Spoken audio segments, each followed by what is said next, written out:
Assalamualaikum warahmatullahi wabarakatuh. Kami dari kelompok 3 akan mempresentasikan tentang analisis lingkungan eksternal atau ALE, analisis lingkungan internal atau ALI, dan strategi bersaing pada perusahaan PT Nasdaq. Kelompok kami terdiri dari saya sendiri, Fahmi Indul Fikar Safria, NIM 18198, dan nomor 2 ada Mas Faisal Muhtadi, NIM 18229. Yang ketiga ada Mas Nanda Dimas Aji Pangestu, NIM 18238. Yang keempat ada Mas Muhammad Irkam, NIM 18242. Yang kelima ada Mas Muhammad Khairul Umam, NIM 18244. Yang terakhir ada Mas Renja Hermawan, NIM 18248. Di sini yang pertama menyampaikan materi adalah Mas Faisal Muhtadi. Waktunya kami persilahkan. Yang pertama adalah analisis lingkungan eksternal atau ALE. Analisis lingkungan eksternal bertujuan untuk mengetahui ancaman dan peluang. Berikut adalah faktor-faktor yang mempengaruhi terhadap lingkungan eksternal perusahaan. 1. Demografi. Demografi adalah ilmu tentang populasi manusia dalam hal ukuran kepadatan, lokasi, umur, jenis kelamin, ras, mata pencaharian, dan statistik lainnya. Yang kedua adalah kebudayaan.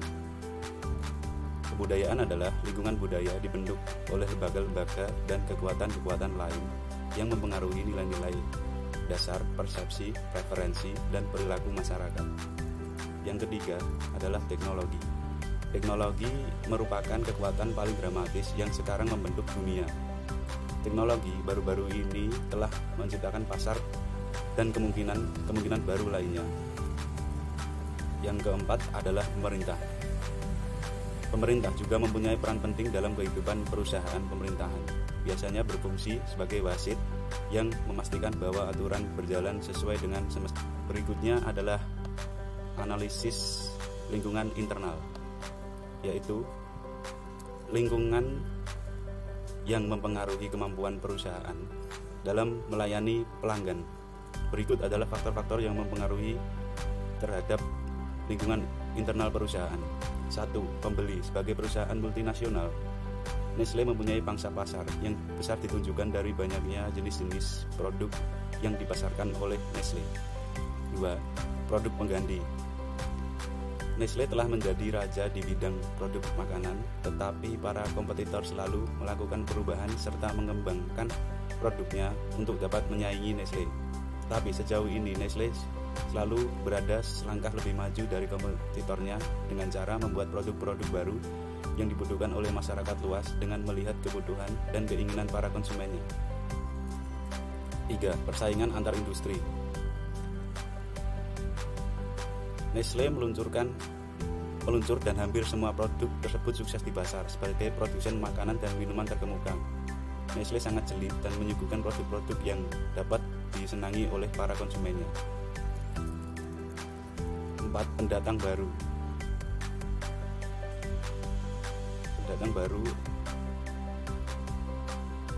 Penjualan susu di seluruh dunia cukup lumayan untuk mengembangkan kas Nestle. Susu formula milik Nestle yang tergolong kelas menengah ini adalah Lactogen. Pendatang baru untuk jenis produk susu Nestle mempunyai pesaing, yaitu PT Sari Husada.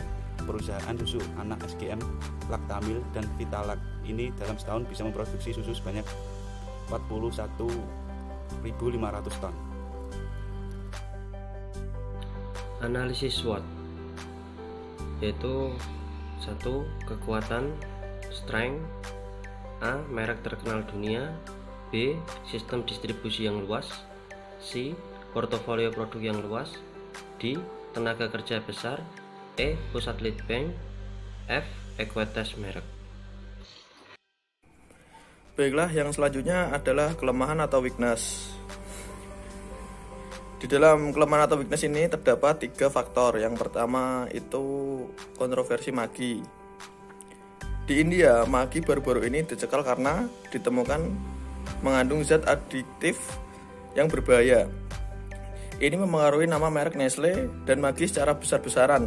Namun, baru-baru ini telah diluncurkan kembali dan Nestle berusaha meyakinkan orang tentang kualitas magi.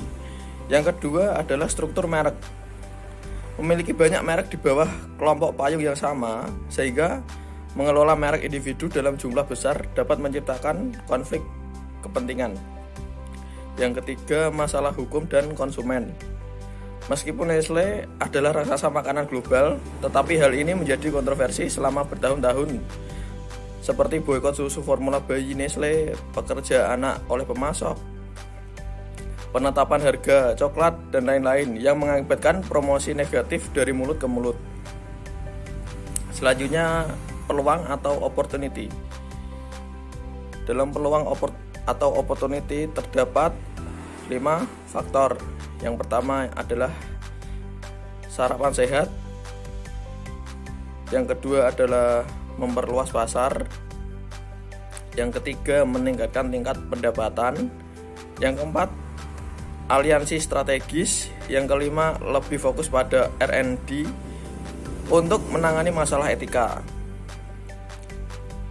Terima kasih. Yang selanjutnya akan dibacakan oleh teman saya. Ancaman atau threats. A. Persaingan di pasar. Dengan meningkatkan jumlah pemain lokal dan nasional, menjadi sangat sulit bagi perusahaan untuk membedakan diri dari yang lain.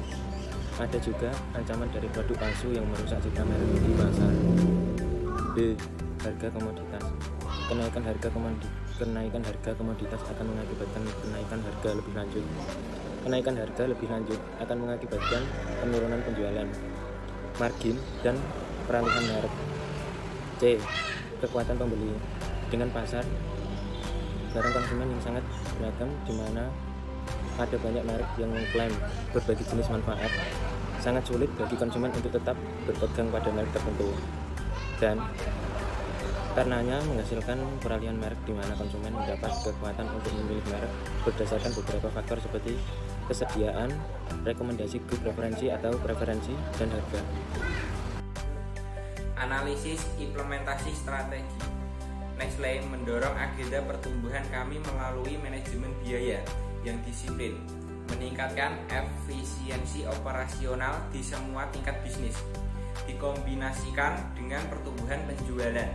Pendekatan ini memungkinkan Nestle untuk membebaskan sumber daya untuk diinvestasikan kembali dalam inovasi produk, pembangunan merek, dan inisiatif keberlanjutan. Di sini saya akan menyampaikan kesimpulan dari presentasi di atas. Kesimpulannya adalah, berdasarkan keterangan di atas, maka dapat disimpulkan bahwa faktor lingkungan eksternal, lingkungan internal, analisis SWOT, dan implementasi strategi sangat berpengaruh untuk suatu perusahaan. Karena dengan memperhatikan beberapa hal tersebut dapat mempermudah berjalannya suatu perusahaan, dan dari analisis tersebut maka dapat menjadi pertimbangan perusahaan dalam menjalankan kegiatan usaha sedang berlangsung. Sekian presentasi dari kelompok kami. Apabila ada tutur kata yang salah, kami mohon maaf. Wabillahi taufiq wal hidayah. Wassalamualaikum warahmatullahi wabarakatuh.